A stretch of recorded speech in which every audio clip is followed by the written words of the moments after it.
Kay bilis ng panahon, ilang taon na nagdaan mula nagkakilala tayo, aking natatandaan.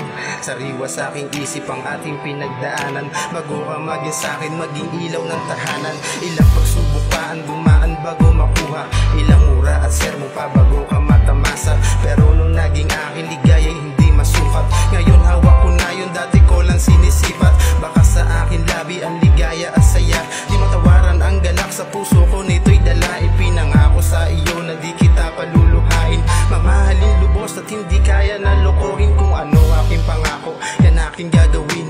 Hinto ka sa aking buhay at sa aking paningin, walang makakabasag at sa atin makakasira. Sa mga sabi-sabi, wag tayong maniniwala. Salamat sa'yo kulit, ikaw sa akin nagpabago. Mula nung dumating ka sa buo kong pagkatao, sa mga maling gawain unti-unting nakaiwas. Pinutol mo ang sungay at pangil kung meron talas, at hanggang sa dumating yung araw na itinakda, yung pag-iisang dibdib na parehas tayong handa sa kung anong kaharapin natin sa panibagong buhay. Basta't pangako natin magkasama habang buhay, mas lalo pang tumibay binuo na pagsasama. Nung nabuo at niluwal niya ang aming prinsesa, nag-iisang babae, panganay naming anak. Masiyahin, makulit na bata, sobrang bibo pa. Maraming salamat sa lahat, sana di ka magsawa sa pagsuporta sa akin at sa iyong pag-aalaga. Pasyensya ka na rin kung minsan tayo'y nagtatalo, sa mga panahong medyo mainit aking ulo. Pero di nga lumilipas ang araw, okay na tayo.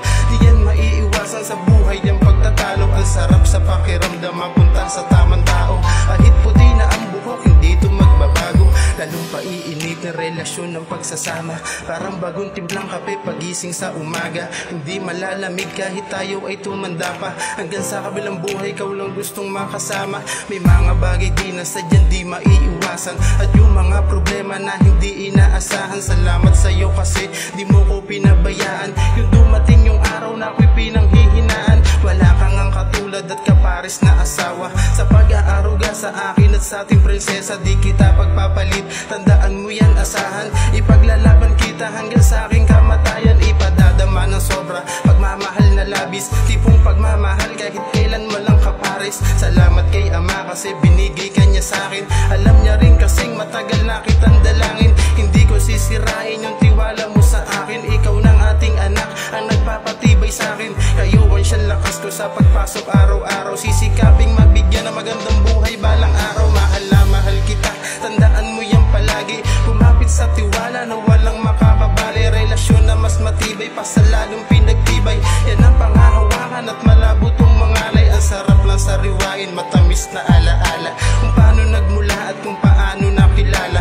At yung mga pagsubok bago ka naging asawa, yung bawat sermon sa atin pagpalihim na magkasama. Habang tumatagal, hiling ko lang wag kang magbago, kulang ang pasasalamat sa lahat ng ginawa mo. Di man ako perfecto pero to ang tandaan mo, bawat labang ko sa buhay kayo ni Ella ang lakas ko.